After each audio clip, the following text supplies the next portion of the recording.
Greetings, Traveler in Paimon. I heard there would be guides for the Iridori Festival, but I didn't expect it would be you two. We didn't expect to see you either! Returning as a guest for the Iridori Festival, no doubt.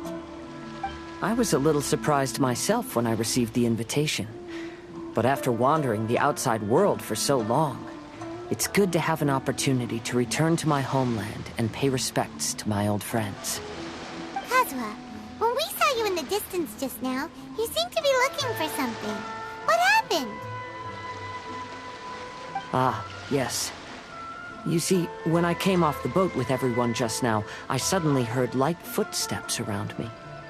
I could tell they were not footsteps of a regular passenger. But by the time I turned around, the person had already disappeared. I only heard a splash come from below the pier.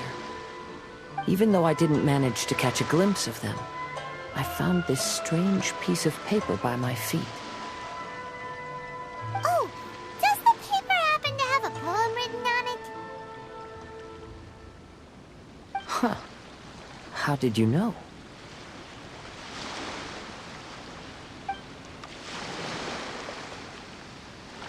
Fascinating. It's almost hard to believe such things could happen.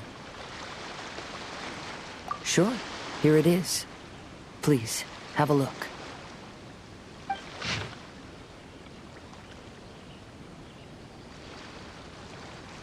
Last time, Aoi no Okina's poem ended with a reference to Akihito. And sure enough, this is a story about him. The story this time basically says that Akihito got his name from his love of red seals. However, the Shogun discovered that he had committed plagiarism, and he was soon exiled. Well, if Paimon were to rate today's story, it sounds pretty unfortunate. I don't think there's anything particularly wrong with this story. I too was once wanted as a criminal by the Shogunate. So I'm not all that different from Akihito mentioned in this story. But according to the story, Akihito was exiled by the Shogun because of his wrongdoings. You did nothing wrong, Kazuha. Huh? Traveler, what are you thinking about? Ah, by the way, you mentioned that your friend has been struggling because he's unable to sign his name quickly, right? In Liyue and Inazuma, there is a saying, that which has been stamped has also been signed. Perhaps using a seal could be a feasible solution. While sailing at sea, I sometimes carve things to pass the time. If you wish to create a stamp for his seal, I might be able to help. Wow, that's an idea! Quick, let's go tell Albedo!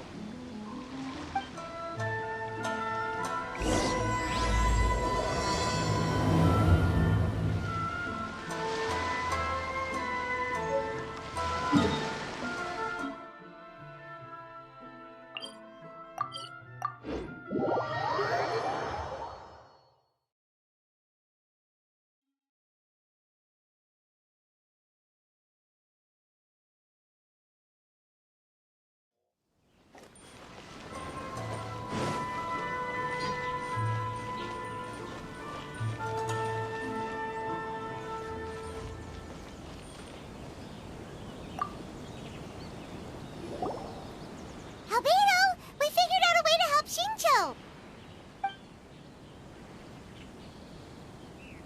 Interesting. A story of the 5 Kasen appears again, and with a timely solution. A stamped seal, huh? Let me think. Indeed, it is an efficient solution. If we use a stamp, then Xingqiu won't have to struggle with his handwriting anymore. However, since Xingqiu's signature has been previously revealed to the readers, it would seem insincere if he only used the stamped seal for his new books. But I have another idea. Using a seal is a part of it, of course. Let's go to Ouya restaurant now to discuss my idea with everyone.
Yes, that's it, Genyu.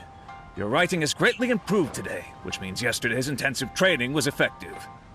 My apologies, but I simply can't do it anymore. My hands are so sore that I can't even move them anymore. Oh, I should have known better than to read novels during calligraphy class. You just had a 10-minute break. Come on, you can do this. When it comes to pushing a deadline, there's no one more brutal than Mr. Hirayama.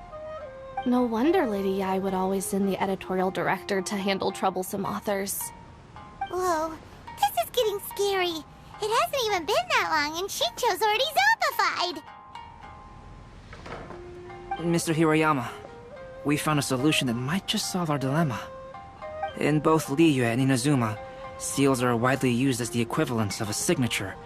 If we use a stamp to leave the author's seal on the books, then we could make the signature process a lot easier.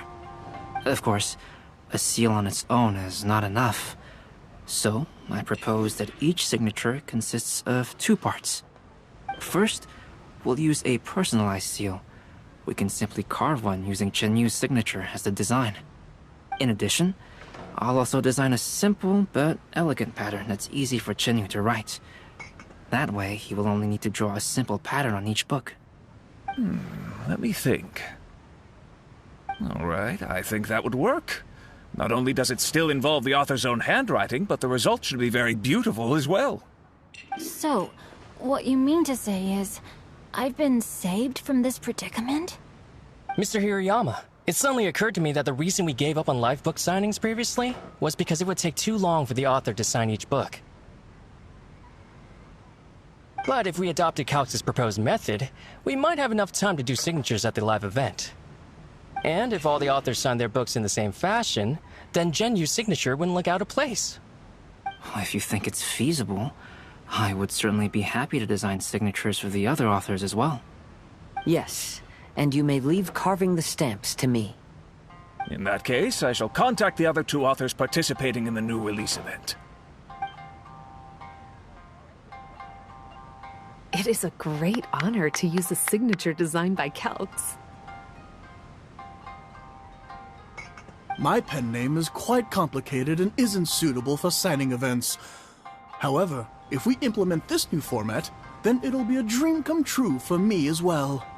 Great! Looks like everyone's on board with the idea. I'm sorry to have kept you busy for so long, Genyu. Please, take the next few days to have a good rest. We'll handle everything from here. The books that Genyu already signed can be used as special prizes in future events held by the Publishing House. We did it! The event is saved!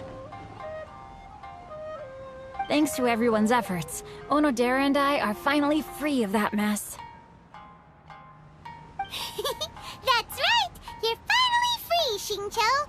Maybe you should step outside for some fresh air.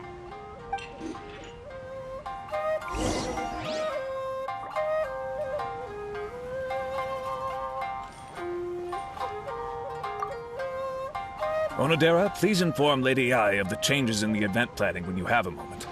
She will surely like to hear about our new idea. You're a quick thinker, Onodera. As long as you exercise a little prudence, you'll be able to achieve great things in the future. Got it. Thank you very much, Mr. Hirayama. I suppose this is all a blessing in disguise, isn't it? I'm sure readers will be thrilled to hear that the release event will also have a book signing. Welcome to Uyu Restaurant. Please talk to me if you want to order.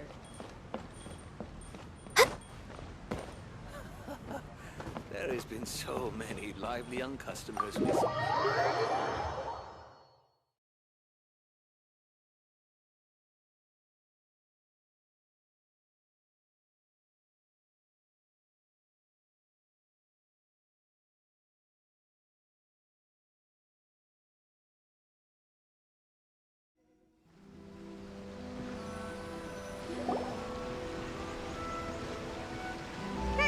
We still have some time to burn. Where should we go next?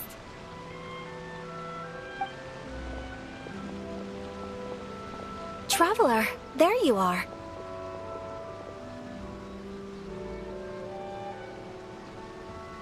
Oh, it's Ayaka!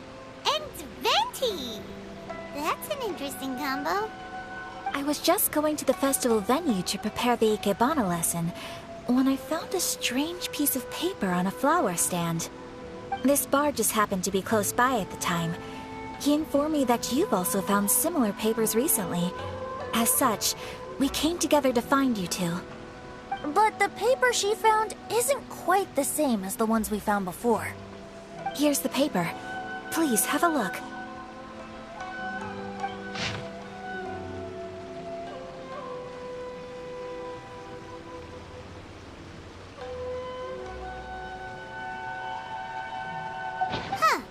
All the poems we found before were roughly the same length, but this one is only 2 lines. And even though there are only 2 short sentences, neither of them are next to the title or centered on the page. The position of the writing seems to indicate that there is other content written on this paper besides these 2 lines. If we take the poem literally, it reads, "Dip this paper in water and see the truth naturally appear." Speaking of which, I have an ancient text at home, specializing in ancient and exotic stories. It mentions a special ink that will show itself when wet and disappear when it's dry. So, shall we give it a whirl? It just so happens that there's a pond nearby.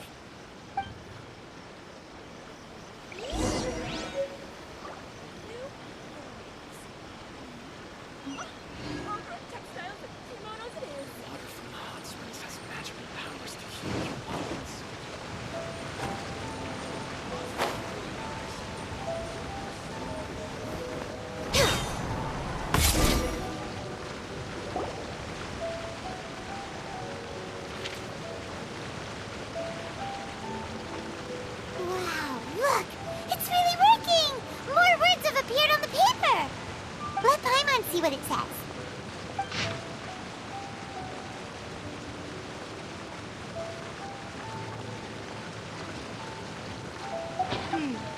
Story says that after Sumizomi got the collection of poems from Akihito and put them into a stream of water, the plagiarized words in the poem became blurry. Huh? Why would that happen? You see, Paimon, in the past, when printing was not yet well developed, handwritten text could easily become smudged in books when exposed to moisture. To ensure the text lasted longer, they'd either write using a special ink or coat the paper's surface with a waterproof coating once the writing was finished. Such special inks are time-consuming and laborious to produce, and the waterproof coating could also prove just as difficult. However, since Akihito's poetry collection was an important gift to be presented to the shogun, surely one of those 2 methods was used to protect it. But as for the plagiarized poems, not only would they lack Akihito's seal, but the words would also react differently when exposed to liquid.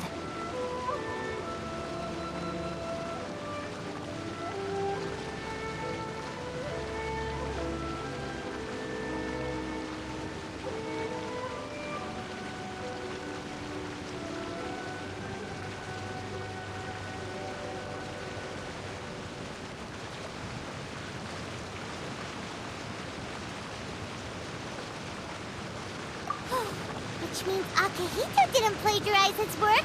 He was set up! Yes, it appears that this is the truth that Sumizomi's story is trying to convey. Although the story is saddening, I've decided on the subjects to use for Akihito and Sumizome's portraits. Kazuha, Ayaka, would you be willing to be the models for my paintings? I would be delighted. Yes, as would I. There you go. The next 2 portraits should be ready in no time. Yes. And now that all 4 stories have all been collected, the story of the 5 Kasen is now fully completed.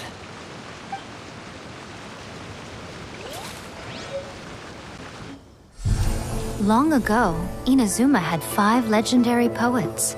People bestowed upon them the title of the 5 Kasen.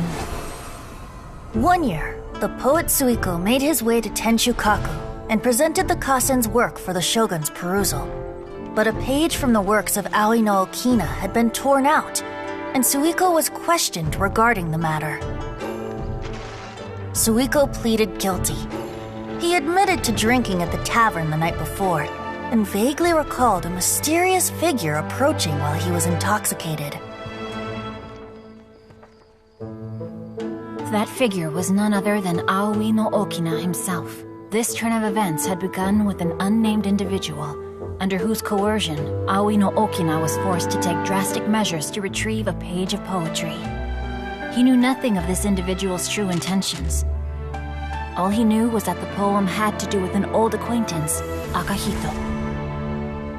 Akihito had once belonged to the 5 Kasen. Each poem he composed, he marked with a scarlet red seal, hence the Aka in his name. Such a distinguished writer was he, and yet one of the poems he had submitted the previous year was found to be plagiarized. Akihito was exiled for his crimes, and only 4 of the 5 Kasen remained.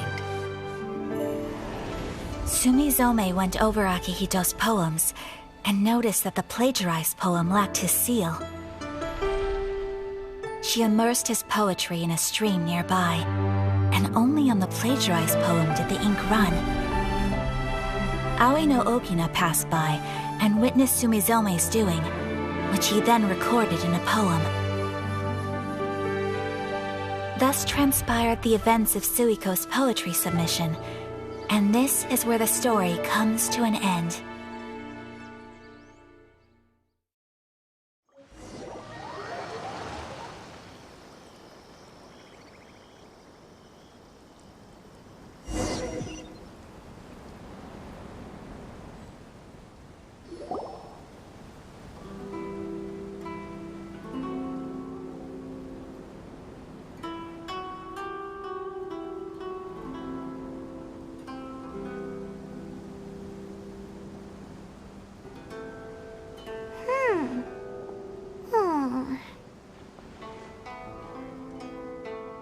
Yeah. Ever since we completed the story of the 5 Kasen, there's still one thing Paimon hasn't been able to figure out. One of the 5 Kasen is called Kuranushi, right? It's just that, how could the story of the 5 Kasen finish without him appearing at all? Oh, have you really not noticed? Huh? Not noticed what? This is no time to be playing games, Tone Deaf Bard! What he means is that the story of Kuronushi was already embedded within the 4 poems. Huh? Really? That's right.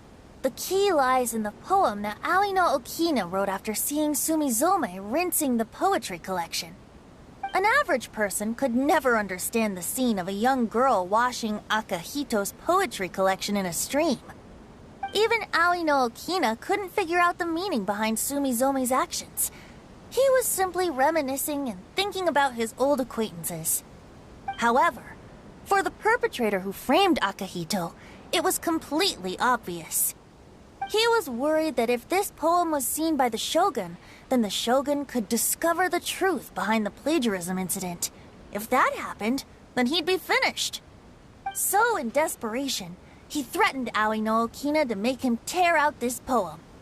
Which means the one who threatened Aoi no Okina is the same person that framed Akihito. What? Kuranushi? That's right. Though there are only 4 poems, they still managed to tell the complete story of all 5 kasen. Since the shogun mentioned in the poems is certainly not the one of the 5 kasen, the only character left is the mysterious one with an unknown identity. Oh, okay. Paimon is finally starting to get it now. However, this also brings something else to mind. The story of the 5 kasen has more or less reflected everything that's been happening around us lately.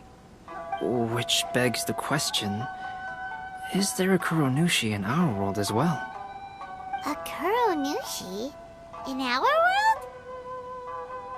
Speaking of which, I wonder if our dear Kazuha has come up with anything. Oh, right! Kazuha! He's been pretty quiet this whole time. Let's ask him!